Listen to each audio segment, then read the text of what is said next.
Φανταστείτε έναν νεαρό άντρα μόλις 20 ετών να κληρονομεί ένα βασίλειο στα πρόθυρα της κατάρρευσης, περικυκλωμένα από εχθρούς.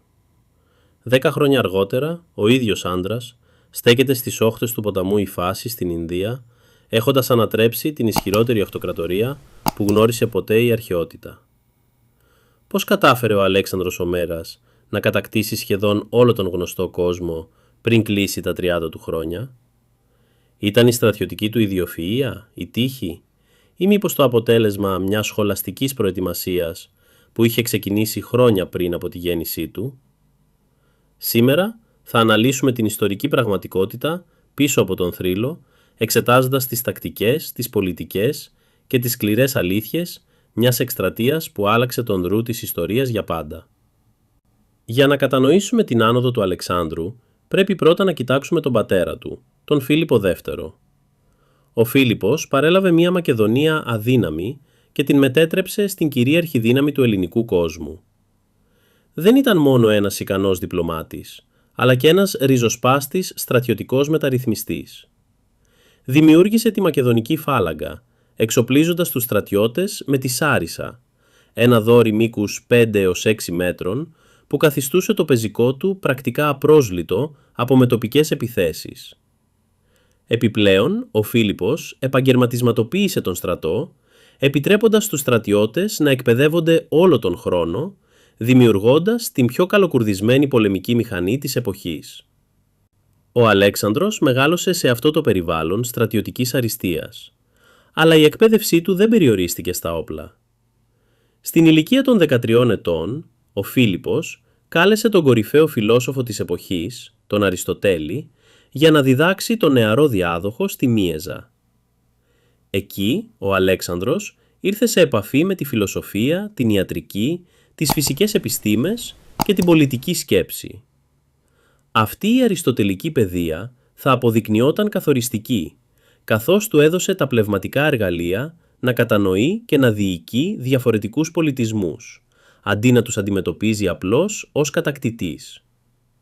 Παράλληλα, τα ομηρικά έπι, και ειδικά η μορφή του Αχιλλέα, έγιναν το προσωπικό του πρότυπο αρετής και δόξας, προφοδοτώντας μια φιλοδοξία που δεν γνώριζε όρια.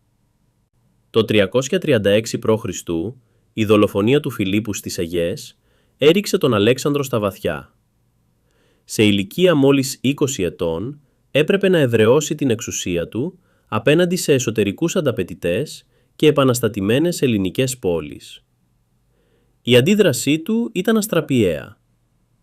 Αφού εξουδετέρωσε τους πολιτικούς του αντιπάλους στη Μακεδονία, εξεστράτευσε στον βορρά μέχρι τον Δούναβη για να εξασφαλίσει τα σύνορα. Όταν η Θήβα επαναστάτησε, η απάντησή του ήταν σκληρή. Η πόλη ισοπεδώθηκε και οι κάτοικοί της πουλήθηκαν ως δούλοι. Ήταν ένα σαφές μήνυμα προς όλη την Ελλάδα. Η ηγεμονία της Μακεδονίας δεν θα αμφισβητούνταν. Με τα νότα του εξασφαλισμένα, ο Αλέξανδρος ξεκίνησε το 334 π.Χ. για την Ασία. Η πρώτη μεγάλη δοκιμασία ήρθε στον Γρανικό ποταμό. Εκεί οι Πέρσες ατράπες είχαν παραταχθεί στην αντίπερα όχθη. Ο Αλέξανδρος, αγνοώντας τις συμβουλές για προσοχή, διέταξε μία τολμηρή επίθεση. Σε αυτή τη μάχη παραλίγο να χάσει τη ζωή του, αλλά σώθηκε την τελευταία στιγμή από τον Κλήτο τον Μέλανα.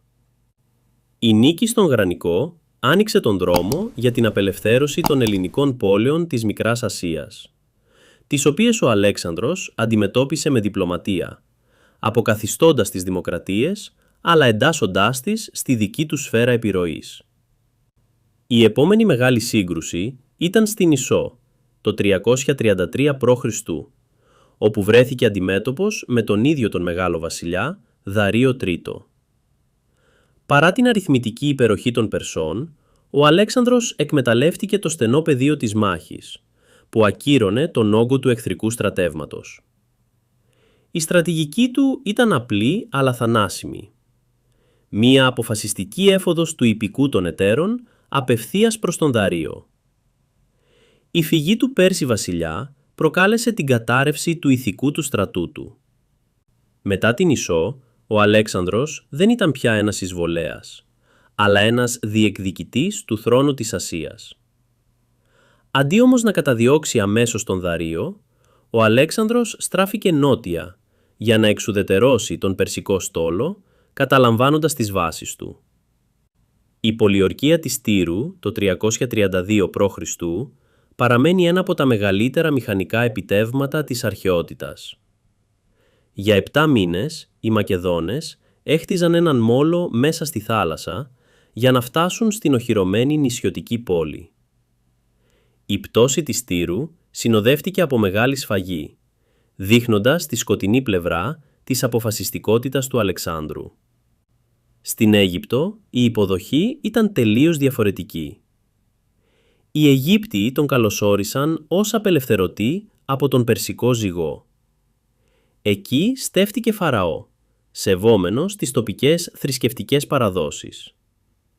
Η επίσκεψή του στο μαντίο του Άμμονα, στη Σίβα, υπήρξε καθοριστική για την ψυχολογία του, καθώς οι ιερείς τον προσφώνησαν ως γιο του Θεού. Αυτό το γεγονός ενίσχυσε την πεποίθησή του για τη θεϊκή του φύση, κάτι που αργότερα θα προκαλούσε τριβές με τους Μακεδόνες αξιωματικούς του.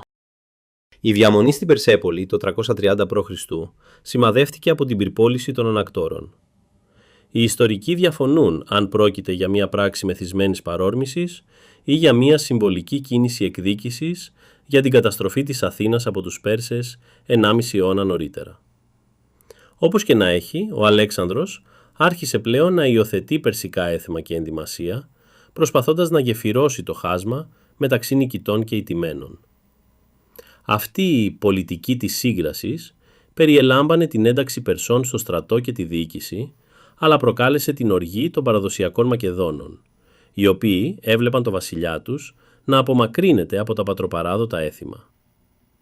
Καθώς η εκστρατεία συνεχιζόταν προς την Κεντρική Ασία, οι δυσκολίες αυξάνονταν.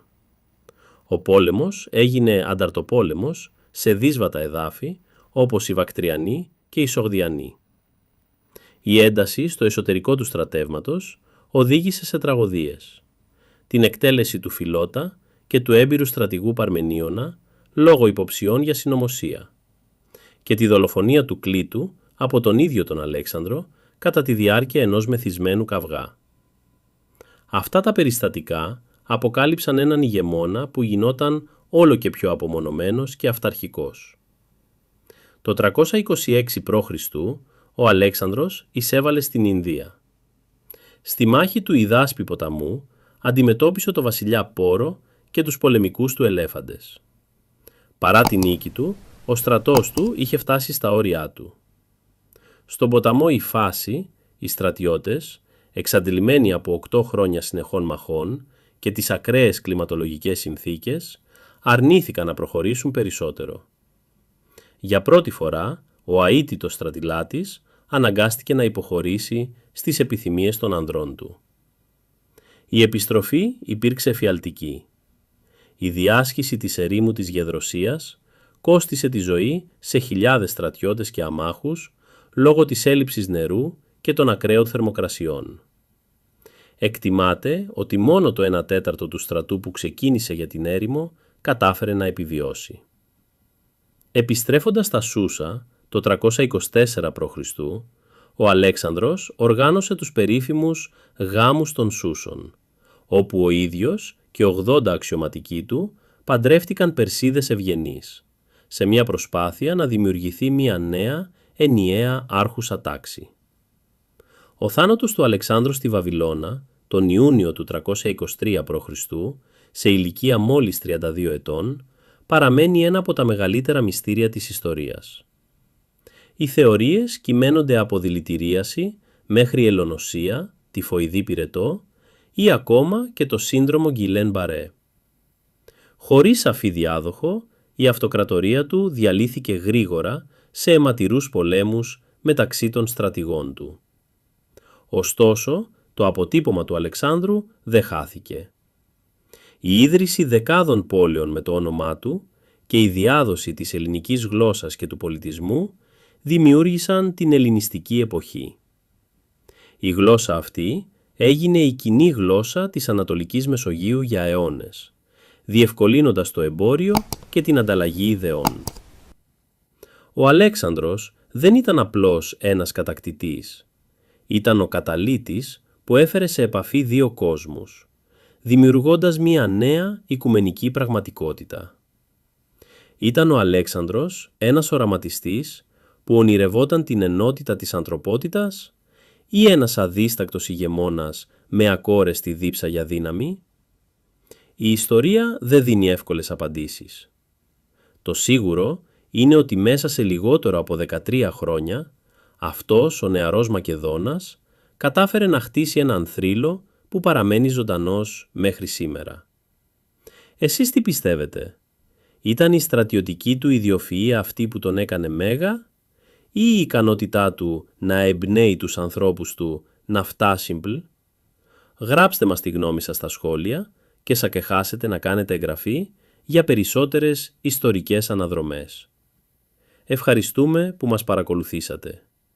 Με βάση τα στοιχεία της έρευνας, η εκστρατεία του Αλεξάνδρου υπήρξε το προϊόν μιας μοναδικής συγκυρίας, της στρατιωτικής κληρονομιάς του Φιλίππου, της πνευματικής καθοδήγησης του Αριστοτέλη και της προσωπικής ορμής ενός ογέτη που δεν αποδέχθηκε ποτέ δύνατο.